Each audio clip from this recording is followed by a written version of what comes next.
आइए सबसे पहले बात कोरोना की करते हैं। नया वेरिएंट कोरोना का आया है जिससे कई देशों में हड़कंप मच गया है। WHO ने नए वेरिएंट का नाम ओमिक्रॉन दिया है। नए वेरिएंट को देखते हुए हवाई सेवा प्रभावित हो गई है। ओमिक्रॉन अब तक का सबसे खतरनाक वेरिएंट माना जा रहा है। एक्सपर्ट्स कह रहे हैं कि बहुत खतरनाक है। दक्षिण अफ्रीका में मिला है। दक्षिण अफ्रीका में एक हफ्ते में ही 210% केसेस बढ़ गए हैं।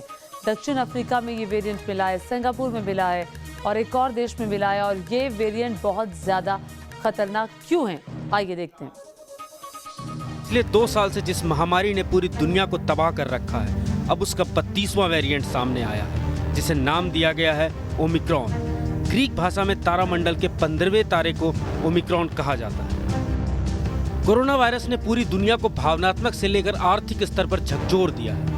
हिंदुस्तान ने 2 साल में कोरोना की 2 लहर का सामना किया, जिसमें न जाने कितने लोगों की जिंदगी छीन ली। शायद पहली बार मानव इतिहास में ऑक्सीजन और अस्पताल के बेड की ऐसी किल्लत हुई। इस वायरस ने अपनों को भी पराया बना दिया। कोरोना ने कई परिवार को ऐसा नुकसान पहुंचाया जिससे उबरना शायद ही मुमकिन हो। और अब कोरोना के इस नए वेरिएंट ने एक बार फिर दुनिया के सामने संकट खड़ा कर दिया है। सरकारें अलर्ट पर हैं, वैज्ञानिक रिसर्च में जुट गए हैं। WHO जैसे संगठनों में बैठकों का दौर जारी है और इस नए वेरिएंट ओमिक्रॉन को समझने की कोशिशें हो रही हैं।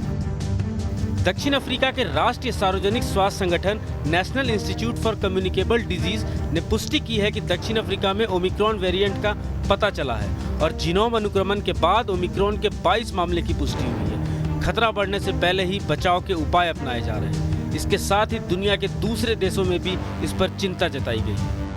इस नए वेरिएंट को लेकर चिंता वाजिब है, क्योंकि रिपोर्ट्स में दावा है कि ओमिक्रॉन वेरिएंट अब तक का सबसे अधिक तेजी से फैलने वाला वेरिएंट है। साथ ही अंदाजा लगाया जा रहा है कि कोरोना वैक्सीन से बने एंटीबॉडीज भी ओमिक्रॉन वेरिएंट के सामने कमजोर हैं। अफ्रीका में जो नया वेरिएंट मिला है वो B11529 के नाम से जाना जा रहा है और उसके 22 केसेस वहाँ मिले हैं।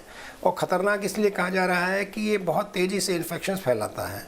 और मेरा ये मानना है जब भी कोई नया वेरिएंट आता है वो इन्फेक्शस ज़्यादा होता है लेकिन उसकी विरुलेंस कम होती है। मतलब क्या है कि तेज़ी से, मान लीजिए पहले एक पेशेंट में था वायरस तो 10 को फैलाता था, और सेकंड में वो 30 को फैलाता था, और थर्ड ये वेव जब भी है या जब भी विरुलेंस इसकी इन्फेक्शस है वो एक पेशेंट 30-40 पेशेंट से ज़्यादा को एक साथ फैला सकता है।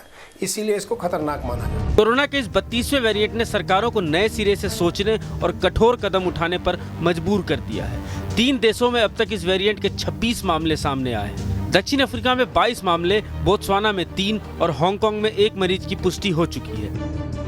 वेरिएंट के खतरे को देखते हुए अफ्रीकी देशों की फ्लाइट रोकने का सिलसिला शुरू हो गया है। इजराइल ने 7 अफ्रीकी देशों में आने जाने पर पाबंदियां लगा दी है। इजराइल सरकार ने दक्षिण Africa, Lesotho, Botswana, Zimbabwe, Mozambique, Namibia और एस्वातिनी जैसे देशों को रेड लिस्ट में डाल दिया है। साथ ही विदेशों से लौटने वाले सभी यात्रियों को 7 से 14 दिन तक होटल में क्वारंटीन का नियम सख्ती से लागू करने के निर्देश दिए गए हैं। वहीं ब्रिटेन की बात करें तो यहाँ 6 अफ्रीकी देशों से आवाजाही पर रोक है। ब्रिटेन सरकार ने इन देशों की सभी फ्लाइट रोक दी है। ऑस्ट्रेलिया ने भी इन देशों से आ रहे यात्रियों को लेकर नियम कड़े कर दिए।